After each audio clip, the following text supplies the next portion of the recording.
Greetings, citizens, and thank you for joining us here at AFTERBUZZ TV for our coverage of Gotham Season 3, Episode 18. We've got it all, and it's next.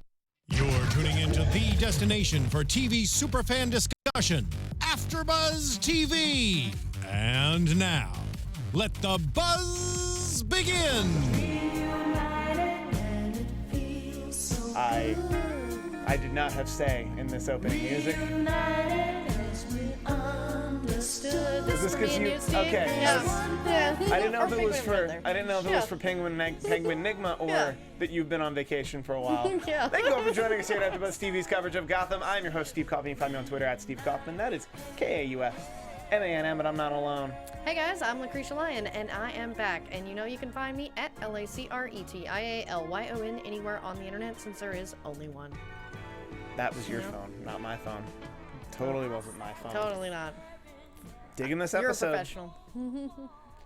Digging this episode, digging everything they're doing. Just your first thoughts. Yeah, I really liked this episode because I had kind of missed Lucius, of all people, in the last one. You know, one or two, he really wasn't as prominent, and I was just glad to have him back and be... I love his little sarcastic comments. He really fits in with the Bullock, Jim little bromance there. Yeah. Yeah, I really just enjoyed everything about this. I think we finally got the conversation we've been waiting on for... It's Gotham, so whatever, but like... Yeah. Really long time between Gordon and Lee.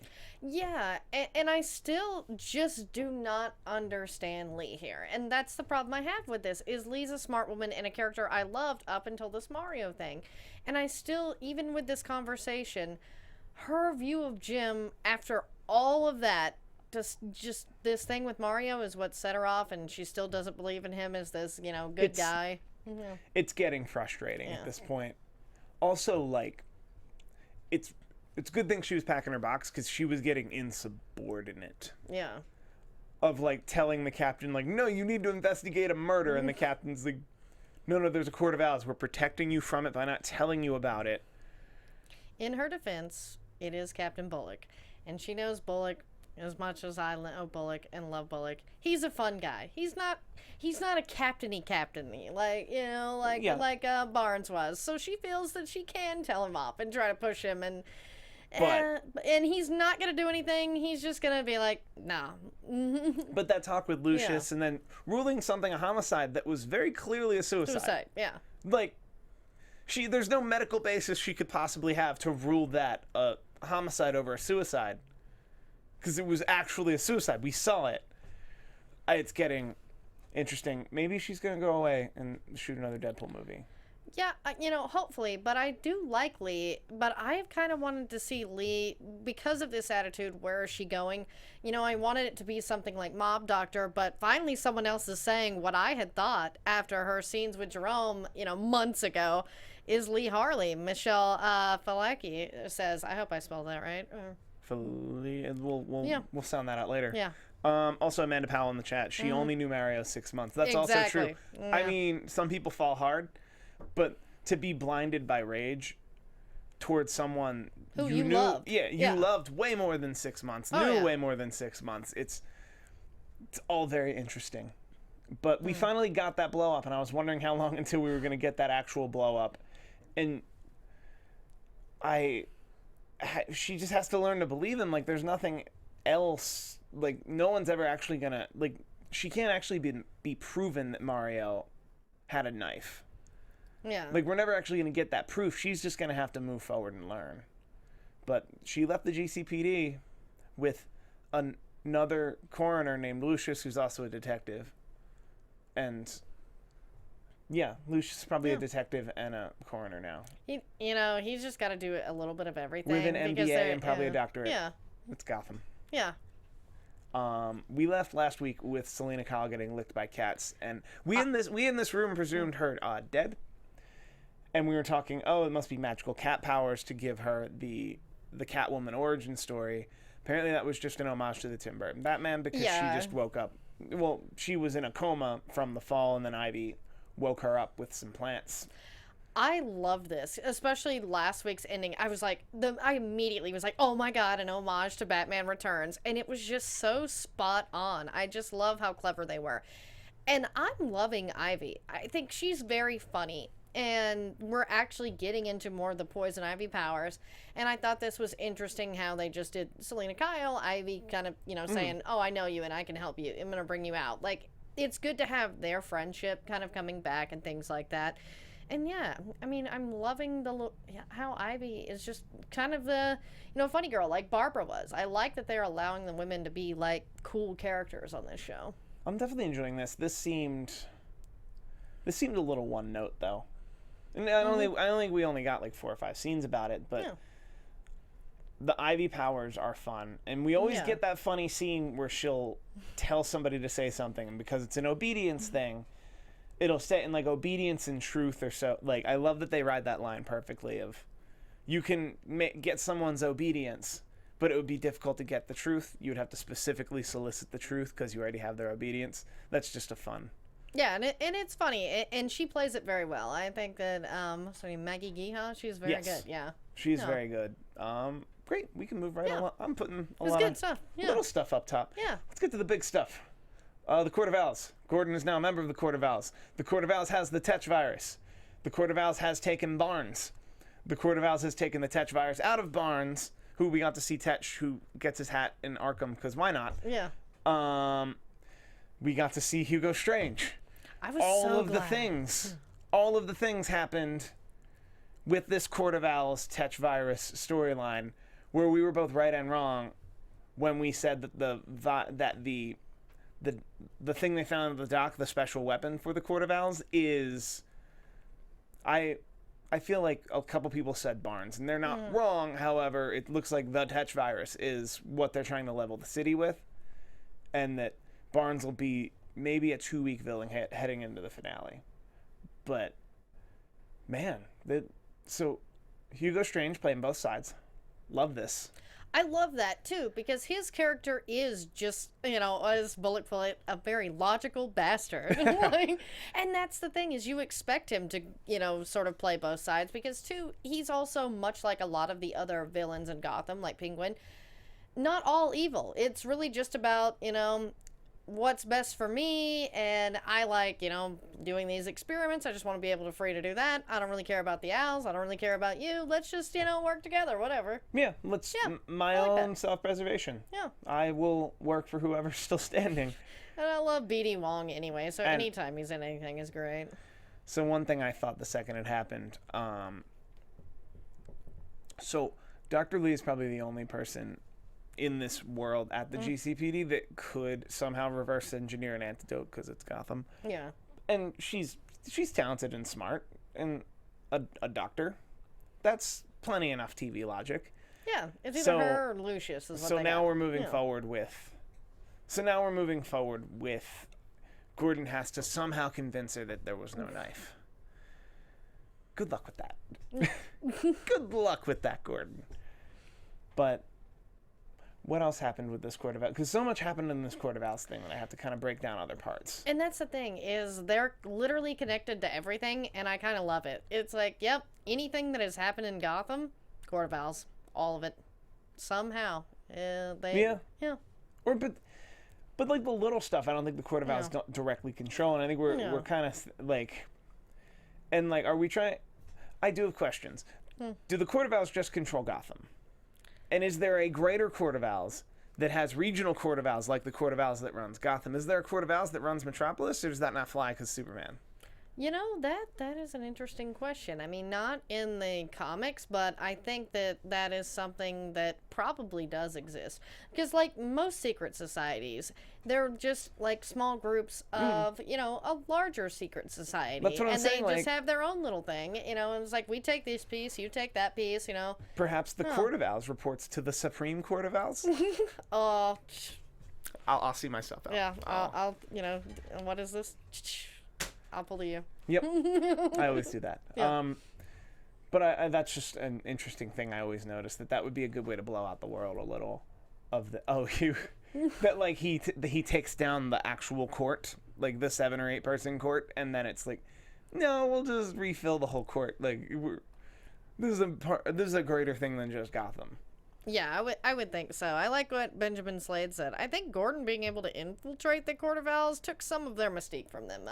And I would agree, as I was shocked that they let him into as much as they did, knowing who he was. Yeah. That feels forced the more I think about it. Yeah. However it happened, and maybe they didn't. I don't know. They seem to have a lot of different tiers at the Court of Owls, and he got the very first one. And then they're like, oh, no, he can't watch a room full of ladies die. Yeah, it's like, oh, man, that's like your first test. You got to watch a room full of people die. Dude, like, you can't even watch one room full of people die? Yeah, I mean, you're there's not a Court lot of Owls people. material. Yeah. You're Court of Appeals. You're not even to the Court of Owls. You're the appeals. You're the appellate Court of Owls. Sorry, guys. Thank you. But yeah, and that's the thing, is like, okay, but I think that they really think everyone has a price, even Jim Gordon, and then that was their thing, is like, well, I don't know, what could we dangle? And they're not actually wrong. They Yeah. just haven't Yeah. found his price yet. I know. I think the bounty hunter Gordon that we saw at the beginning of season 1, that would have been a much more opportune time. And they were also trying to not destroy, like, and they weren't destroying Gotham. They probably could have gotten to that Gordon. That guy, yeah. The heartbroken alcoholic bounty hunter Gordon. The really hot Gordon, yeah. That could have been a summer series. Yeah. Drunk bounty hunter Gordon. It's a nice summer series, like 10 webisodes. That would be a good show. Available, Yeah. Fox. So we'll get into the Gordon Penguin stuff, because Penguin finds Gordon. Penguin, who's of course not dead, because Yeah. Penguin's never dead. No. Penguin finds Gordon, hands him a phone that only has one number in it. How convenient. And they were both flip phones, because it's timeless. Yeah. And correct me if I'm wrong, but Penguin wants to find out about the Court of Owls so he can get to Nigma, so he can kill Nigma. Yeah, I really love Penguin's singular logic here right now. Like, and it's so cute in a way, because he is just so hurt by Nigma that he is just blinded by rage and not his usual calculating self. But he's just like, all right, I gotta round up these other band of misfits and kill this guy. Like, and then, ooh, I've learned about this. Well, who do I know who knows about that? He's just going around asking people just so he can get his little revenge. And it's adorable. Yeah. Yeah. It's like that scene in the third Pirates movie where it's like, the only reason I would rescue Jack Sparrow from Davy Jones's lockers is so I can put him back. Yeah. But Penguin's actually doing that. It's like, I'm gonna find out about a secret society that actually runs Gotham, just so I can kill my former bromance. Yeah, and I like that, because Penguin used to just want to run Gotham, but now he's just so blinded by rage. I mean, don't you want to get in the secret society who kind of put him in power? No, I'm good. I'm just going to kill Nigma. Yeah. That's fair. Yeah. So, but Penguin was instrumental in allowing Gordon to be able to stop this bomb, and I think you heard me while we were watching this. I was like, save the cat. They're never going to kill these people. Where it's like, we're going to put this giant virus in a room full of ladies that are actually like being lied to and window dressing and all that. Save the cat. Save the cat. This bomb's never going to go off. Save the cat. 15 minutes. Save the cat. 3 minutes left. He tries to fight off Talon.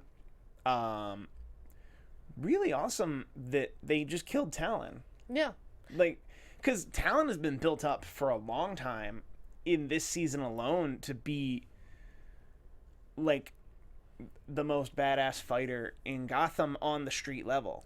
And I thought they'd killed another Talon before. Like, I think it's a... Well, Talon is a mantle. Yeah, it's a but mantle. I think the Talon that died today had been really badass and had existed for a pretty long time. For a pretty while, yeah. But yeah, I'm like, they just get another one. I mean, too, being that, Hugo Strange is on our payroll right now, I mean, they could just make another one, just like that guy. There's some talk in the chat about it that I'm going to save for predictions.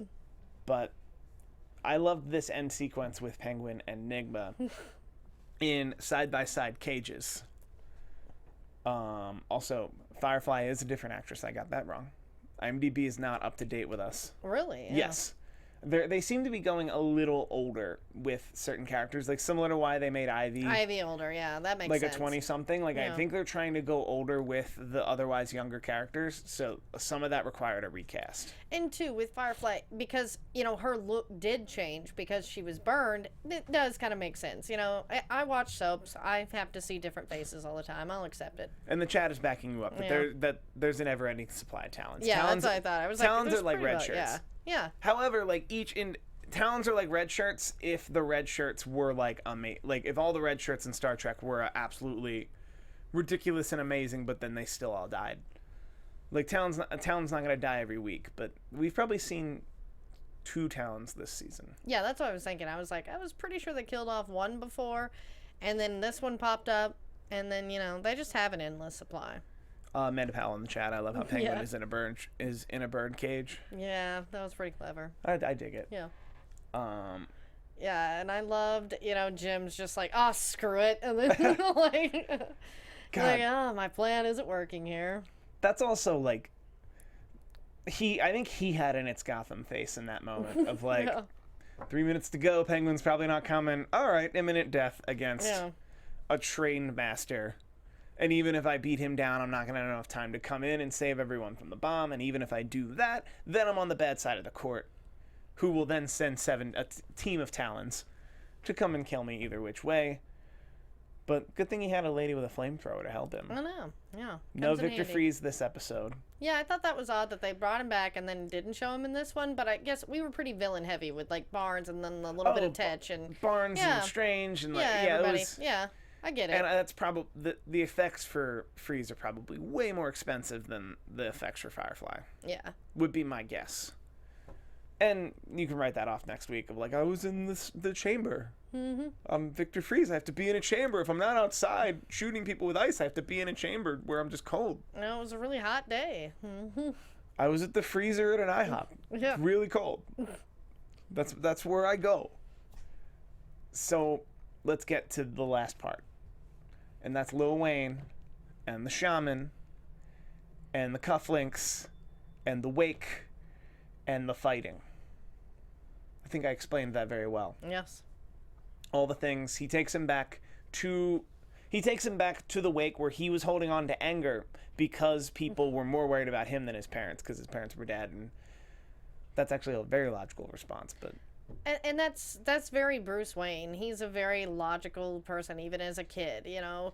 He was so angry about that because, he's left alone, but he was mad, from the get-go. And that's even part of the comics, that people didn't seem to care that his parents died like he did, and were not angry about it. It was more of like a sadness. Yeah. Yeah. Well, because his parents were socialites, that it was more of a... Oh, wow. When a socialite dies, you're not going to their funeral necessarily to mourn a well-loved and respected friend as much as you're like, I'm gonna meet somebody and get some business done, and like, yo, we gonna how are we splitting up? Wait, Alfred's gonna be the proxy. Let's get Alfred some canes or whatever. That's how business people think. Really? If the proxy is going to be Alfred, I'm sure there was some backhandedness to Alfred. Alfred's too pure for all that. No Alfred this episode. I know. It was weird. But he puts the cufflinks back, and now he's living with his anger, because he's still going to have anger about it. But now he's living with the anger and being able to challenge his anger. He's fighting... I'm going to stick with my same question. Why does the Court of Owls want him in this prison to train to become Batman? Why would the Court of Owls want to create Batman? And that was what I said from the beginning. It's like, I don't know why they've created they're wanting to create Batman, but they're the ones setting in Batman all in motion. And I love Raymond J. Barry. That's why I was just checking to make sure I got his name right. Raymond J. Barry as the Shaman. It was, like, amazing. I loved him on Justified and his weird cameo on, like, New Girl. He always plays crazy old man so well. So, and I had to check it because he hadn't been credited. He hadn't been credited on IMDb until 2 weeks ago. Yeah. And I wanted to be sure because I knew that they had cast a Ra's al Ghul, but that's not him. This is the Shaman. Yeah. And he'll see in the next 4 weeks. We're going to see Ra's al Ghul, because why would you cast him Yeah, if he's you're been not? cast. Why yeah. would you cast him, especially for a show like this? Which, hurrah, season 4, guys, we did Yeah, it. it happened. I'm Yeah. taking full responsibility. No, it was everyone, and Just like I'm the reason Constantine has a cartoon on the CWC app. really, Prove me wrong, internet. okay. That Yeah. good. Is it just to tie in? Is it just to tie in that one time he showed up on Arrow? It will be like a full-on cartoon, like Oh, okay, Vixen. so it's not on Yeah, there yet. yeah, Okay, Yeah. but yeah, so the Shaman, after looks like 3 scenes, or well, 3 episodes worth of stuff, has finally got to Wayne where he's in a place, and then he calls Catherine, who's running the Court of Owls, and says he's believing what I'm telling him. So at least we finally get that revelation that they're not just intentionally trying to create Batman, like they're not feeding him with a truth that Gotham needs a defender, as much as they know that that's what he needs to hear Yeah. to actually move forward, thinking that he's going to be Gotham's defender. So I'd like to call the next 20 minutes reckless speculation. All right. I think we're really... Regular I think this speculation. is one of those episodes, I don't want to say Monster of the Week, because they don't really do that here anymore, but like this is one of those episodes that lays a lot of groundwork for the next 4 episodes in the next 3 weeks to really let us know what's happening, what's about to go down. That this episode by itself, I think we covered it. So it's time for a really long prediction segment. Yeah. There it goes. And now, your AfterBuzz TV predictions. One thing I noticed in the very opening, or in one of the very opening scenes, that Gordon is a member of the Court of Owls, and he writes a name on the list, and just one name on the list. Who do you think it is?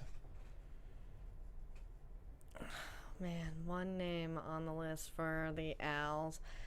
I'm thinking they're going to be going back to some older characters, is where I get a feeling. And I was trying to think of somebody that we haven't seen in a while that would fit, but we know it's not the mayor because we saw him a few weeks ago. And, you know, but I'm trying to think of... If you wanted to go that route, yeah. it'd be Montoya, maybe? Yeah, that would be interesting. Like somebody... Yeah.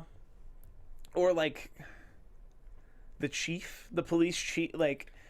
Yeah, Or the like the police commissioner, maybe? Yeah. I think it's Lee. I think it's Lee, although if he put his name on the list and then he traded the Court of Owls, they wouldn't honor whoever he wrote down. But let's just say, for argument's sake, if he wrote the name down as a member of the Court of Owls, they won't cross it off or they won't notice. I think by writing Lee's name down on the list and then them coming and sparing her might be proof enough. Yeah, I could see it being Lee just for that reason. For Just- him, again, protecting her, even... That, like, know. that he would protect her above all else might be... That feels like a stretch right now, but I could feel us getting there in the next 2 weeks. That it would be... She, like, goes even further into the deep end of, oh, man, Gordon's really just a virus on this whole place. Like, he's destroying everything. I'm going to go to Central City. And then the bomb happens, but then the court comes in and tries to save her. The court comes in and tries to save her before the bomb happens because her name's on this mysterious list. That's my prediction for the list. I just wanted to point it out. I think Lee's going to stick around. Yeah, I don't see her going anywhere except maybe be gone an episode or two. But I think she's very integral to the finale. And two, I think that they wrote this season with the possibility of ending it. So, you know, they're going to tie up a lot of loose ends. Yeah.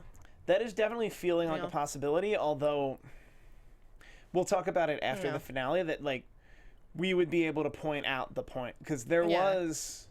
another famous example of something like this would be the second season of Heroes. Oh, yeah. There was a virus at the end of that was supposed to get unleashed and kill a bunch of people, but then there was a writer's strike that they literally reshot the scene.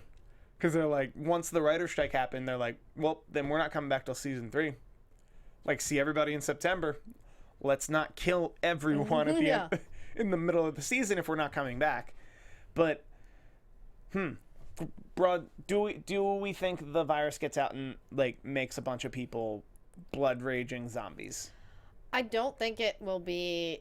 I think that there will be some people infected that happens, but I think this will be, again, something that sets up another villain that we're used to from the comics. So whether, you know, Lee gets infected and becomes Harley Quinn, or, you know, just something like that. I feel that it wouldn't be to this point if they weren't going to use it at least to propel one storyline, you know, like that. So I think it'll definitely be, and who knows, maybe just like with Indian Hill, it propels a bunch of characters.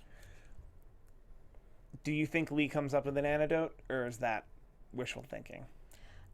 You know, I would prefer that storyline, her coming up with the antidote and them needing her, and then her kind of being part of their little crew. But And Gordon proving himself to her, or somehow proving to her, or her somehow getting over her feelings about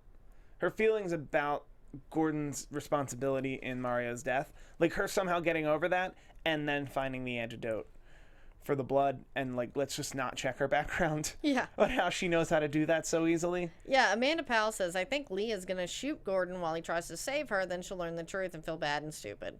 Ooh. Yeah. I like that. Yeah, that seems more logical.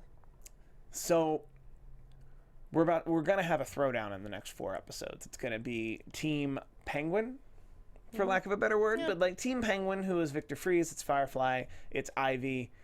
If they break out Tetch, it'll be Tetch. Yeah, Selena's kind of with them a little bit because of Ivy. Selena's with Ivy, Yeah. so there's a possibility there. Team Freak, if you will, you can always dig up Fish Mooney. She's still around. Yeah. Like Team Freak, like up to 7 to 10 spots on Team Freak heading into probably the season finale against Team Court, which as of this moment would be Barnes, whoever Talon becomes, Clone Bruce, if Clone Bruce is still alive. I'm sure there have to be some other Indian Hill villains that get flipped to the other side. That it's, what are we thinking? 6 on 6? Probably be 6 on 6. Yeah, you know, they like it even. That's 6 on 6. That's, I think, what we'll do. Oh. I'm booking this like a Survivor Series match. It's going to be elimination style. It's going to be elimination style. There's going to be one survivor. Well, I mean, Nigma and Penguin are already in the cage. I mean, we can do a cage match. Well, the cage match is already happening. Yeah. I think Nigma somehow proves worth to the court. I'm trying to think what Nigma has that would be important to the Court of Owls, other than the fact that he's smart enough to figure, like, I could see them seeing value in Nigma just because he's smart enough to have figured most of it out on his own, whereas like everyone else in this universe needs to literally be told the Court of Owls exists. Yeah, and that's the thing, is I can see Nigma being a part of the court because they can use him, and all of the other freaks are on Penguin's side and are not going to be on Nigma's. And even like Lucius and Jim, who kind of, you know, at one point felt friendly with Nigma, are not on there anymore, so I can see if we're going to keep him around, he would be more with the court. And Michelle Falaci said, you know, comes back to my theory about Lee a while back. She could possibly become Harley because of that last scene with Jerome, and her hatred for Jim is just like out of control. But unless we Marina has the chops for it too. Oh yeah, she does. And we always talk about, and that's who I was forgetting on Team Freak as well, as Barbara Keene. Yeah. Barbara Keene, Tabitha, Butch. It might not happen because they're all on the back burner now, but I'm still contending that Butch somehow dies. Yeah, I've been very surprised how long Butch has lived. He's like, you know, Juice was on Sons of Anarchy, where I think that they've wanted to kill him off, and then they just like the actor so much. So I agree with, what? Because it's almost, they lead up to him dying, and then he doesn't die, and then they lead up. I agree with the sentiment of not killing because they like that actor, but I ultimately think a Butch death in the next 2 weeks would help propel Tabitha on Team Owl across from Barbara. And I think that's what they're leading up to. I think that they've kind of broken up their partnership. I mean, you can tell with, you know, the Barbara's just out for power, not really thinking about her. So we need a big blow up. And I think the only way to propel that and then put Tabitha on Team Owl with Nigma is, you know, get rid of Butch. Do we think Nigma kills Clone Bruce next week? Or does she fight him and he gets away and then, like, it's more drawn out than that? Yeah, I don't think Clone Bruce is dying just yet. Maybe the finale, but yeah. Well, you have to. It's a Survivor Series match. You gotta get your factions on either side. Yeah. So now she's essentially across from Clone Bruce, and then I think what they're building up towards is for regular Bruce, trained by the Shaman, who is all a part of the Court of Owls plan. I think he's the middle that. he feels to protect, like, I think somehow the shaman's going to get into his mind that to protect the city, you actually have to go after all your friends on Team Freak, not Team Owl. And I don't, and a couple people in the chat have said this, and I think it's awesome too, that maybe he's going to be a Talon. Yeah, that would be interesting. Because in spite of, like, we're talking about Talons being red shirts, but Talons are pretty badass. That, like, you literally have to build a fearless warrior to become Talon, and Bruce Wayne would be a really cool addition. Or I don't know, maybe they're building him to just join the court. It's all very interesting. At some point, he has to meet Ra's al Ghul, and Ra's al Ghul seems to be the one to set him straight. One of my last questions: do you think Ra's al Ghul comes out in the next 2 weeks or in the finale? I think he won't be there till the finale, because I feel that there's too much stuff they've got to wrap up before starting that. So Benjamin Slade in the chat says, "I don't know why you don't think Shaman is Ra's al Ghul." So this is so the Shaman is Ra's al Ghul before he goes into the Lazarus Pit, is what Benjamin Slade in the chat's implying. That would make sense, because on a show with so many characters, we've already met the Shaman. That is true, yeah. But then we have to introduce the Lazarus Pit, and that seems like so much work for a show with too many characters, that it would be easier to introduce that he's also in the snowy part of the world wherever Bruce is with the Shaman. Yeah, because it makes sense for him to be a separate character, and then sort of being and this is a good point. I'll just throw it in here because it kind of brings it to different angles. Sky Patterson says the old man training Bruce is probably Bruce Wayne's grandfather, and that would explain why he's with the court and things like that, because it has been set. I mean, there was just the whole Galavan storyline about the Waynes being a prominent family. They were probably at some point part of the court or somehow involved. Well, and the Catherine that's running the court. Yeah, and I always thought she was. Yeah. I always thought that was the grandmother. Me too. Because she gave that exposition today. That was my family was one of the families that founded Gotham, which would have been Galavan. Then it was like, wait a minute, no. There's only like 5, maybe 6 of those families. That's really easy to track down. And the fact that she didn't say one of the other 4 names, you're right. That didn't he have a weird? Doesn't he have an accent though? I guess he's in Nepal a bunch. Yeah. But okay, that makes sense. That the Shaman is actually, probably like in a senior Wayne, and then Catherine is also, and that's the grandparents. Yeah, because to me it always made a lot of sense, being that it was like old Gotham families, and things like that. I'm like, they've somehow got to be related to Bruce, because they don't want him hurt. They're trying to train and shape him. And, Amanda Powell brings up a good point. The actor, cast for Roz is Middle Eastern, and of course, Raymond J. Barry is white, so the him being Ra's al Ghul before the Lazarus Pit might not translate. Yeah. No, well, the Lazarus Pit can, believe me, if the Lazarus Pit can bring you back from the dead. Spoilers to those of you who aren't watching Arrow, or that I don't even think that's happened this year. That was like 3 years ago. But like, if the Lazarus Pit can do that, it can change your complexion. It's going to make you a different actor. I just don't see this show doing that. Yeah, I don't see that. Yeah, because it took Arrow weeks to explain the Lazarus Pit to us.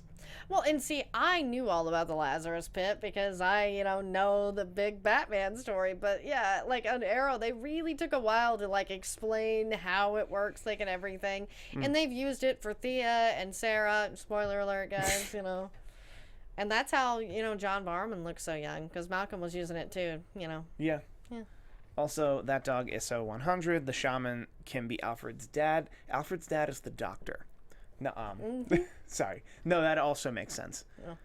But do you have any predictions at large? I think we ran down the list pretty good.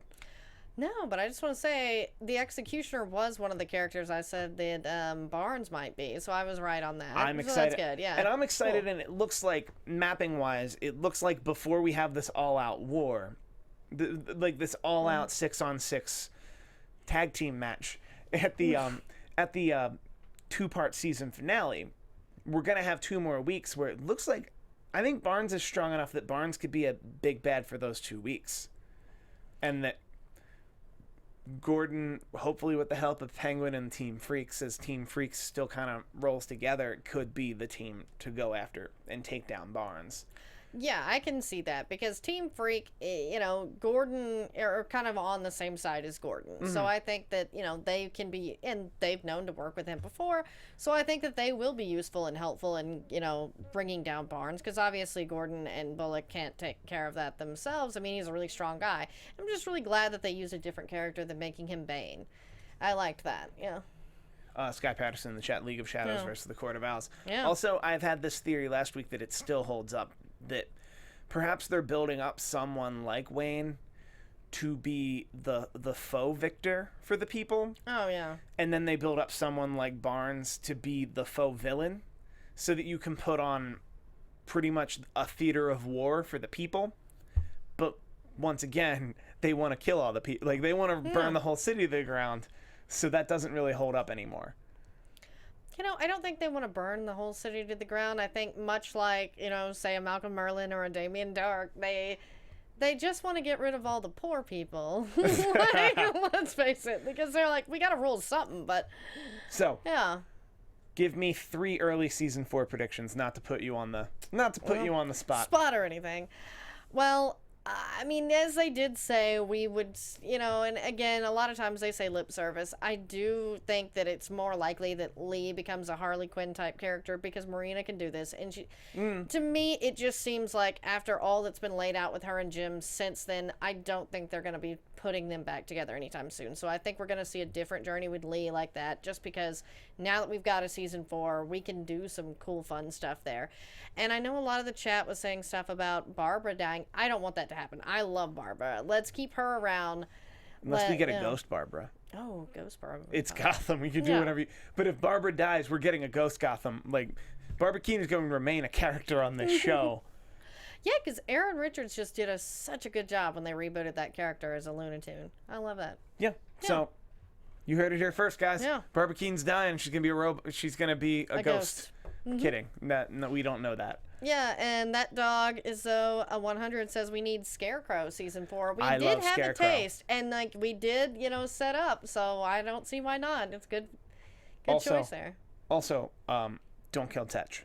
You need Tetch alive. Tetch is one of the best villains they have, and that's a full-on villain. Because yes, we all love Penguin, but Penguin is really more of a gray character. Yeah. Tetch, full-on villain. The best one they've got. And Jerome, I think they've done a great job in the last 2 Jerome's seasons of been making Jerome their best villain, because he'll have a 3-episode arc twice. Yeah. I think he's had maybe 2 or 3 3-episode arcs as Jerome / kind of the Joker, like a Mantle Joker, and that's about it. And that's perfect. So you're going to need to cycle through a lot of other villains to make that happen. One last question. Fish Mooney in the season. I don't think so. I don't think so either.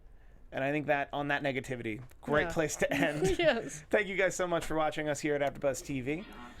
Lacretia, if people wanted to talk to you about whether they think Lee's going to become Harley Quinn or not, where can they find you on the Twitter? You guys can always find me at LACRETIALYON anywhere on the internet, since there is only one, and that is on the Twitter. You can also find me here on AfterBuzz TV, all over the DC slate this week, doing Supergirl tonight at 10 p.m. Just stay tuned and watch us there, as well as there will be a fun special Flash episode with me, Tori, and Lex tomorrow, and maybe even another host. Who knows? It's just going to be crazy time.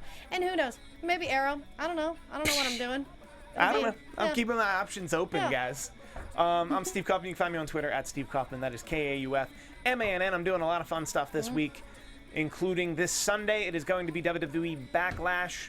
Also, The Leftovers. We had a very special guest yesterday. You should watch that. And then I'll be back here talking to you citizens of Gotham. Also, you and I will be probably in this room for Better Call Saul in about 2 hours. Oh, yeah. So if you're a fan of Better Call Saul, or you're a fan of us, or you're a fan of both, watch us on that. Yeah, we do that one. Thank you and good night. From executive producers Maria Menounos, Kevin Undergaro, Phil Svitek, and the entire AfterBuzz TV staff, we would like to thank you for listening to the AfterBuzz TV network. To watch or listen to other after shows and post comments or questions, be sure to visit AfterBuzzTV.com. I'm Sir Richard Wentworth, and this has been a presentation of AfterBuzz TV. Buzz you later. The views expressed herein are those of the hosts only and do not necessarily reflect the views of AfterBuzz TV or its owners or principals.